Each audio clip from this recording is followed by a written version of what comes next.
Karen thought she owned the neighborhood, but when she confronted a black man for changing the Wi-Fi password in his own home, his calm response triggered a meltdown no one saw coming. Little did she know, this would be the start of a shocking discovery that would shake her world, and the world around her, to the core. Karen stormed down the sidewalk, her face flushed with rage. How dare he? That black man in the nice house down the street had the audacity to change the neighborhood Wi-Fi password without consulting her first. This was her community, her domain. She'd make him pay for this transgression. Reaching the front door, she pounded furiously. Open up. I know you're in there. After a moment, the door slowly opened, revealing a tall, well-dressed black man. Can I help you? You changed the Wi-Fi password. How dare you? Karen shouted, spittle flying from her lips. That network belongs to all of us. Who do you think you are? The man regarded her calmly. I'm simply protecting the privacy and security of my family. This is my home, and I have a right to control my own network. Your family. This is my neighborhood. Karen screeched. You people have no business being here. Now change that password back immediately. I will not. The man's voice remained steady, infuriating Karen further. I suggest you leave my property now. Leave? Karen's eyes bulged. I'll do no such thing. This is my community, and I'll do as I please. She shoved past him, storming into the house. The man sighed and closed the door behind her. Ma'am, I'm going to have to ask you to leave. You're trespassing. Karen whirled around, her finger jabbing the air. Trespassing? This is my neighborhood. I've lived here for decades, and I won't be pushed out by the likes of you. Her tirade was cut short by the sound of approaching sirens. The man had calmly dialed the police while she ranted. Karen's face fell as two officers stepped through the door.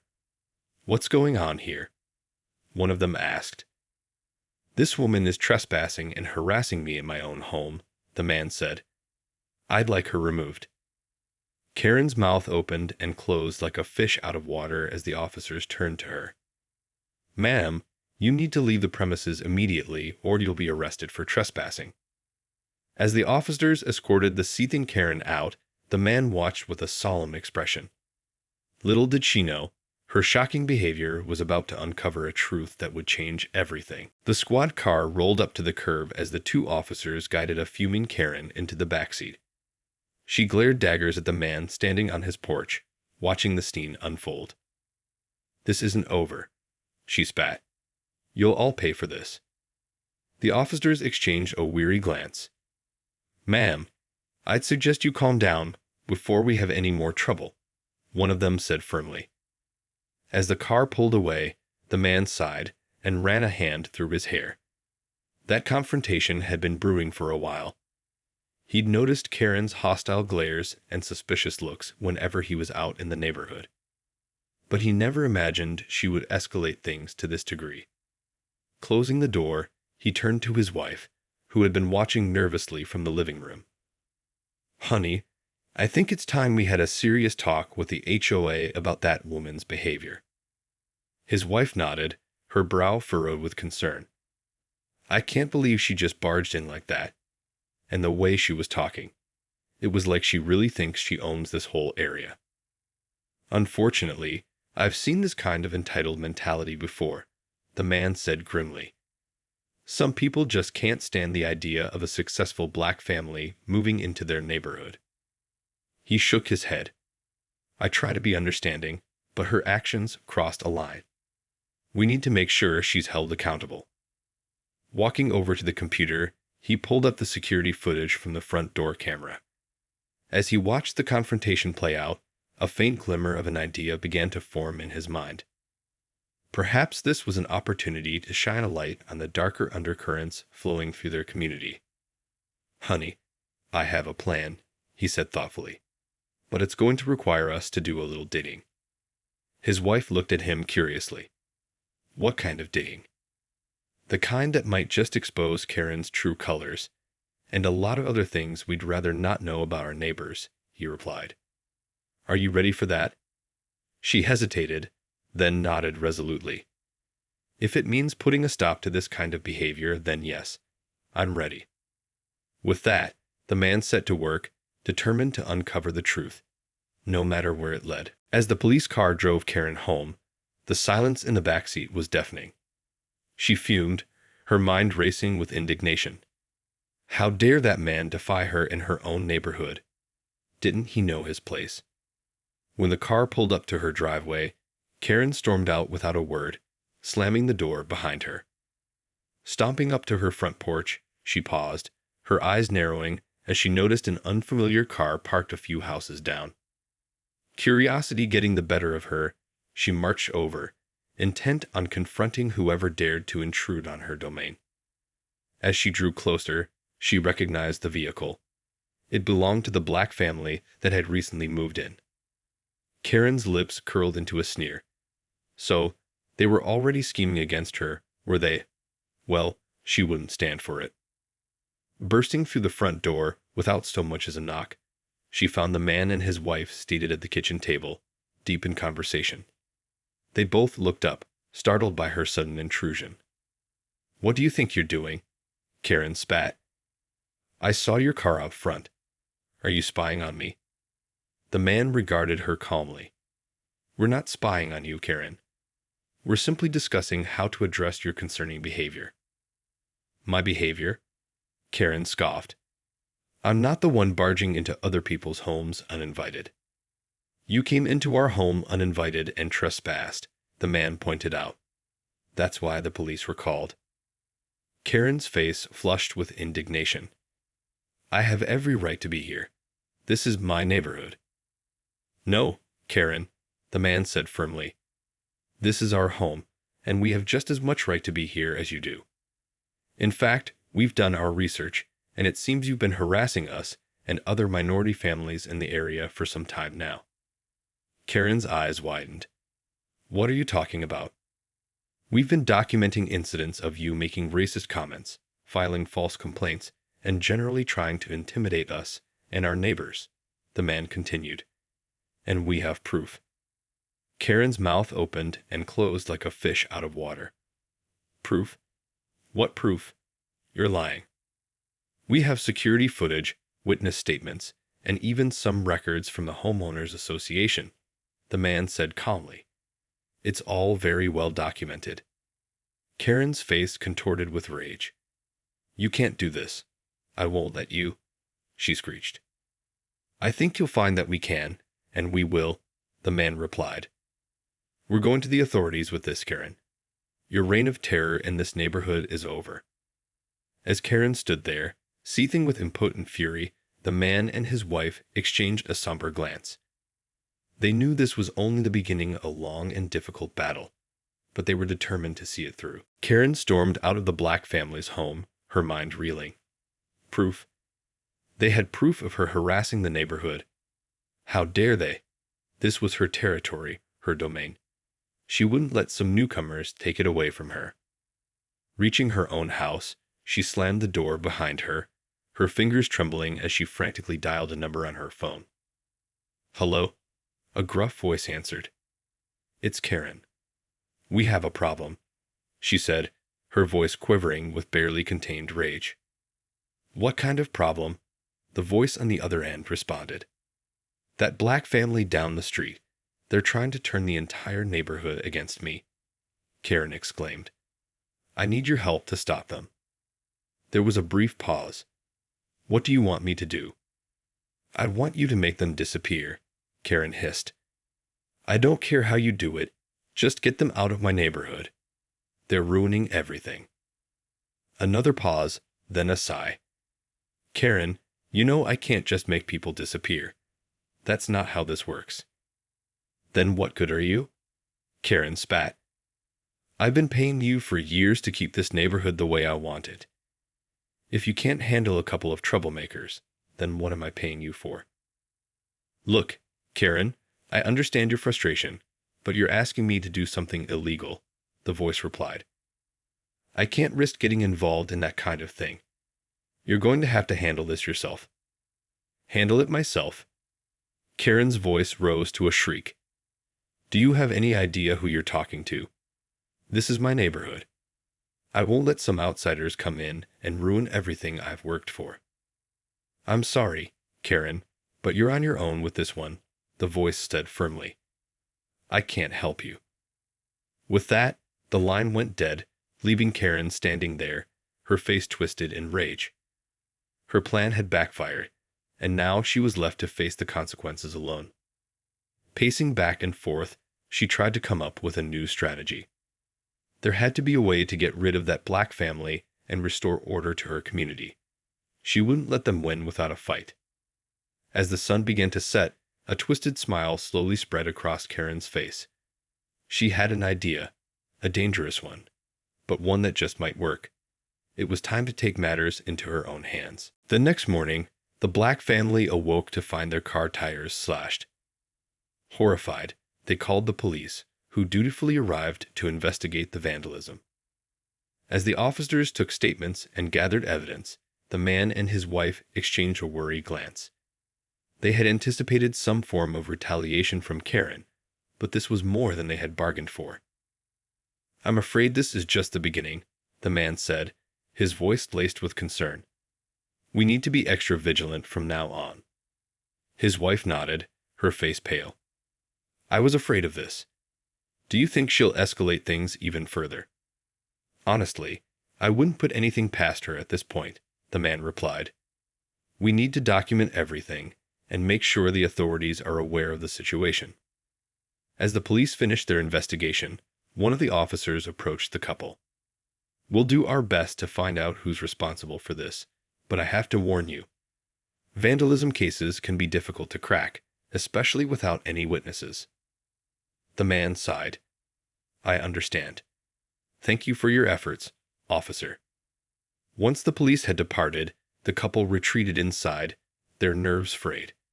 They had hoped that exposing Karen's true colors would be enough to deter her, but it was clear that she was not going to back down without a fight. Upstairs, in the shadows of her bedroom, Karen peeked out the window, a twisted smile on her face. She had successfully shifted the blame to an unknown vandal, and now she could continue her campaign against the interlopers in her neighborhood. As the days passed, the acts of retaliation escalated. The black family's mailbox was destroyed, their lawn was covered in offensive graffiti, and they even received anonymous threats in the mail. Despite their best efforts to involve the authorities, the situation only seemed to be spiraling further out of control. Karen's grip on the community tightened, and the black family found themselves increasingly isolated and afraid. But they refused to back down. They knew that if they gave in to Karen's demands, it would only embolden her to continue her reign of terror. This was their home, and they would fight to defend it, no matter the cost. The battle lines had been drawn, and the stakes were higher than ever. The question was, who would emerge victorious in this clash of wills? As the attacks on their home continued, the black family grew increasingly desperate.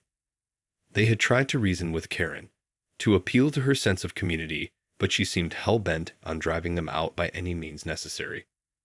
Sitting at the kitchen table, the man and his wife discussed their options, their faces etched with worry. We can't keep living like this, the wife said, her voice trembling. The police aren't doing enough, and Karen just keeps escalating her campaign against us. Her husband nodded, his brow furrowed. I don't know. I've been thinking about this, and I think it's time we take a more aggressive approach. His wife looked at him, her eyes widening. What do you mean? I've been doing some research, he explained. Turns out, Karen has a long history of this kind of behavior, going back years. She's had run-ins with other minority families in the neighborhood, and she's even been involved in a few lawsuits. So what are you suggesting we do? His wife asked, her voice tinged with uncertainty. I think we need to go public with this, he said. We need to expose Karen's actions and rally the community against her. His wife considered this for a moment, then nodded slowly. Okay, I'm with you. But how do we do that? Well, first, we need to gather as much evidence as we can, he replied. Security footage, witness statements, paper trails, anything that can back up our claims. Then, we reach out to local media outlets, community organizations, even the city council. We make sure everyone knows what's been happening, and we demand action. His wife's eyes gleamed with determination. Let's do it, then. I'm tired of living in fear in our own home. With renewed purpose, the couple set to work, compiling their evidence and reaching out to allies in the community. They knew it wouldn't be easy, but they were determined to take back their neighborhood, no matter the cost. Meanwhile, Karen paced her living room, her mind racing with paranoia. She had been so careful, so meticulous in her efforts to drive the Black family out. But somehow, they were still standing their ground. No, she muttered to herself, her fists clenching. I won't let them win. This is my neighborhood, and I'll do whatever it takes to keep it that way. With a sinister glint in her eye, she reached for the phone, her fingers dialing a familiar number. It was time to call in a favor from an old friend. The Black family's public campaign against Karen was gaining momentum. They had enlisted the support of local community leaders, civil rights groups, and even the media, all of whom were outraged by the blatant racism and harassment they had endured. As the story began to make headlines, Karen found herself increasingly isolated.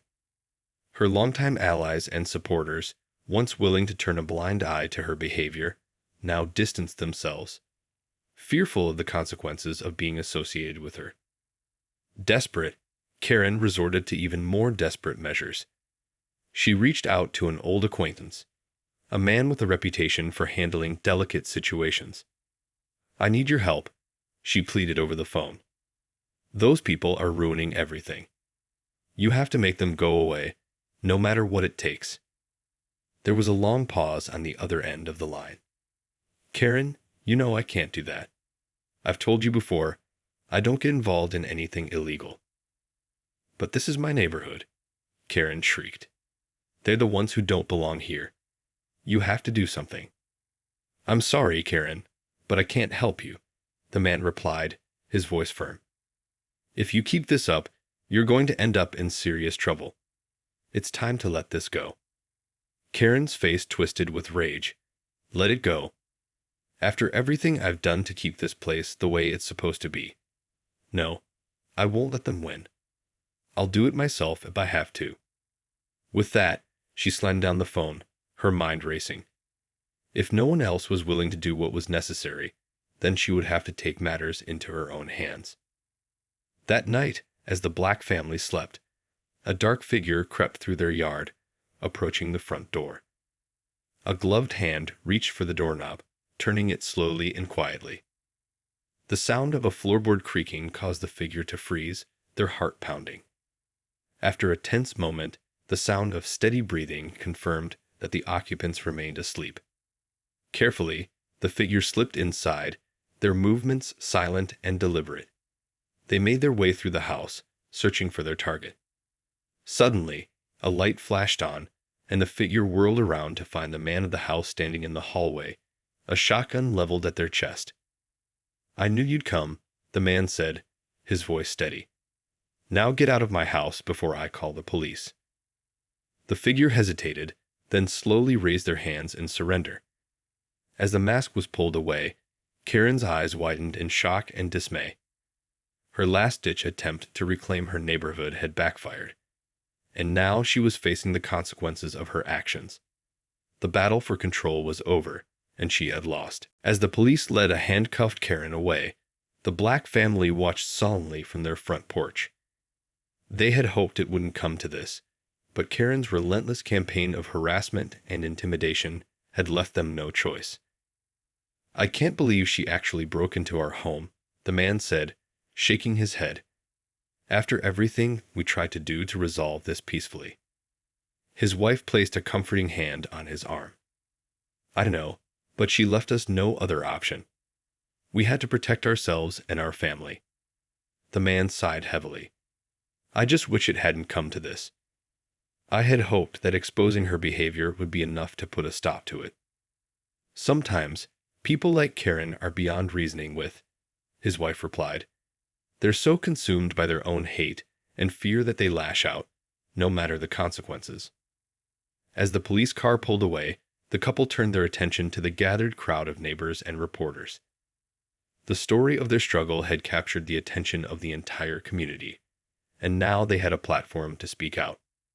"We're grateful to all of you for your support and for helping us shine a light on the injustice we've faced," the man addressed the crowd. "No one should have to live in fear in their own home, and we're committed to ensuring that this kind of behavior is not tolerated in our neighborhood or any neighborhood." The crowd erupted in applause, a clear show of solidarity. The Black family had won, not just against Karen, but against the systemic racism and entitlement that had plagued their community for far too long. As they returned inside, the couple shared a weary embrace. They knew the road ahead would not be easy, but they were determined to use this moment as a catalyst for positive change. "It's not over yet, is it?" the wife said softly. "No, it's not," the man replied, a glimmer of hope in his eyes. "But now we have the power to shape the future, for ourselves and for everyone in this community."